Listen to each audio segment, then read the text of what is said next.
Hey guys, and welcome to a Minecraft Redstone video. Today I'll be talking to you about the basics and basic fundamentals of Redstone. Yes, so enjoy, I guess. So today we're going to start off with the basics, the logic part of Redstone. So hit this lever, that lever doesn't do anything. Flick the lever off, turns off, turns on, doesn't do anything, turn them both on, then turn that off, but both have to be off to be on, both have to be off to turn on, both have to be on to turn off. One has to be on to turn off, jeez, okay. This one, both has to be off to turn off, both has to be on to turn on. Second one, of course, is just turn on, off, and boom, you're done. So yeah. So right now I'm going to talk about the three fundamentals, basic fundamentals. There's definitely more. Cover those different video.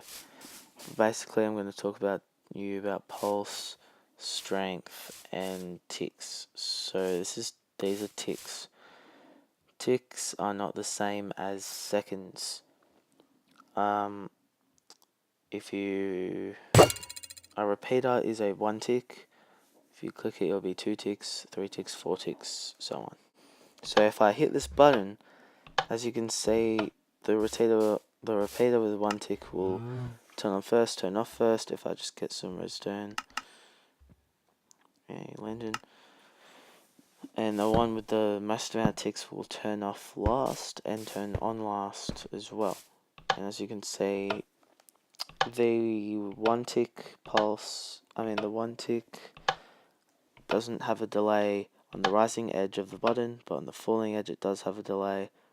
Of course, the rising edge is as soon as you press it, the instant reaction, and then the falling edge is when it turns off. Of course, if you want to extend your pulse, you can use 4 ticks, sort of, and yeah, that's about it for ticks. Moving on, we're now going to look at strength. So the strength of this redstone is not strong enough to reach this redstone lamp. The strength of redstone is exactly 15. Of course, 15 is literally right at the end of the lamp.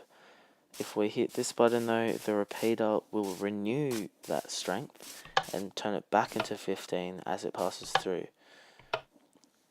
So, as you can see, the lamp is now being powered, opposed from the last one, which when it didn't get powered. Now we're going to look at pulse. So, as you can see, we have a wooden button and a stone button.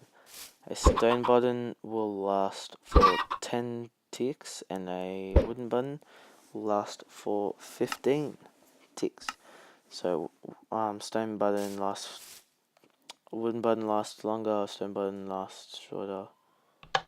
Pretty easy to remember, as you can see. Boom, 10 ticks, easy. And then, boom, 15 ticks. If we sort of press them together,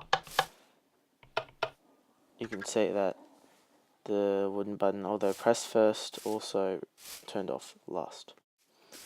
So here we have a falling edge monostable circuit where it will change the 10 tick pulse into a 1 tick pulse. So the redstone is powering the block, which powers the piston, but the redstone is also going into the block, which also powers the repeater, but the repeater can't get all 10 ticks because the piston will push the block up, making the repeater only get 1 tick from the button. Sounds complicated, but it's really quite simple, and it's also very small, so you can build it wherever, whenever, it's not that expensive. This here is a T flip-flop. which means when you hit a button, it will act exactly the same as a lever. So you hit it, redstone lamp turns on, hit it, redstone lamp turns off, boom, just like a lever. Basically what happens here, the redstone is powering the first dropper, which also powers the second dropper, and then it'll go into the hopper, then it'll back into that third dropper, which takes a comparator signal into the lantern, and when you press it again, the redstone will go into a repeater, which will power a block, which will power the third dropper, which will then go into that dropper, and then you can start again. So if we hit it, then I'll go into there, easy. See, there's an item, has to be only one item in there, there's no item in there, so if we hit it, it will go into there, and now there is an item. This is a pulse extender, so when you hit this button, instead of going for 10 ticks, it increases the pulse, so it goes for more. Pretty simple, just two comparators going into each other. Eventually it'll turn off. As you can see, when I press the button, you can hear the button turn off, but the pulse is actually still going. So it's really simple, but really effective. Here is a 2x2 piston door. Press the button, it will close, and if you press the button again, of course it will open. It's flush with the wall, it's for sandstone there, you can't see it, it's just like a jeb door, which is called a jeb door. But it's flush piston 2x2 door, and it uses that same T flip-flop design, and then of course goes into the pistons. As you can see, works fine, totally fine. It's a great circuit, and there is some level of timing of ticks, pulses, pulse lengths, or not really pulse lengths, but ticks and pulse strengths that we really have to keep in mind. So if we break that torch and then try, it will still work, or will it? Because the strength of the redstone is not actually strong enough.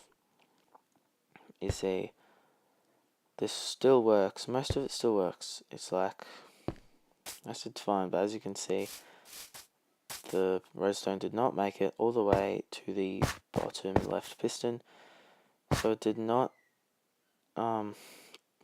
extend when it had to, therefore it does not work.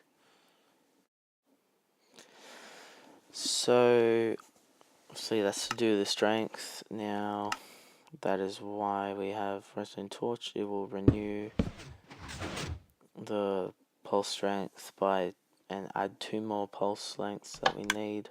As you can see, everything works fine. What did I just do there? Yeah. Oh crap. Yeah. Jeez. I broke something. Anyways, as you can see how it works, the side piston have to extend first, and then the inner pistons can extend, or else the circuit will not work. It's a pretty simple circuit. You know, we got repeaters going into blocks or whatever. Sorry, the pistons don't. Wait, the outer pistons extend last, the inner pistons extend first. That's what I meant to say. Or else the circuit will not work, and this design will not work. I tried to get everything like above the ground so you can see it. Try to make it a bit more like spacious, so you can see everything. As you can see, repeaters underground. We have it going into a block which powers the inner pistons. That block powers those pistons, those 2 blocks, as you can see, and the reason why the inner pistons have to extend first is because if they retracted last during the opening, then the pistons outside will not be able to retract them, and you'll just have a wall. So there is a reason. Really cool circuit. It's not that big. It's actually it's pretty big. But yeah, that's about it, I guess. Also, this will work on the other side.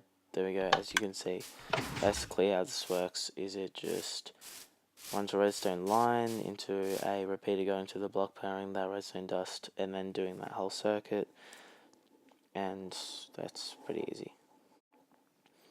Anyways, everyone, I hope you enjoyed my video. Hope you learned some things that might help you in redstone. I don't know, whatever, like, you know. We'll be making part 2 explaining some more in-depth advanced techniques, or not techniques, advanced information that will help you more with your redstone ideas and what you're trying to build. And that's about it, and you know, thanks for watching. See ya.